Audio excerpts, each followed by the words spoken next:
আপনার এই আমগুলো, এই দেখেন এই আমগুলো অপরিপক্ক না? অপরিপক্ক না পক্ক? দেখেন তো কি অবস্থা হয়ে গেছে। কথা বলেন কি বলছেন? কথা বলে দেখেন, আমটা দেখেন, হাতে নিয়ে দেখেন এই আমটার অবস্থা কি দেখেন। পরিপক্ক হয়েছে তাই বলছি। এটা হইছে? এটা কি এখানে কেন? এই আমটা কি পরিপক্ক? এটা পাকা না?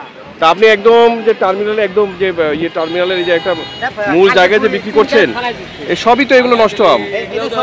এই যে নষ্ট আম আপনি কেন বিক্রি করছেন এগুলো? তোমার ওখানে রাখা লাগবে কেন? ফেলা দাও না। এই আপনারা এগুলো মানুষের সাথে প্রতারণা করছেন না? না, এগুলো প্রতারণা করছেন তো। হ্যাঁ, এগুলো বিক্রি করছেন দেখেন, আমাকে দেখেন, এগুলো সরকার 15 তারিখে আজ থেকে মানে বাগান থেকে তো গরু গোবর আছে, এগুলো আসবে না, ঠিক আছে? এরকম একটা লাস্ট আগে থেকে আছে।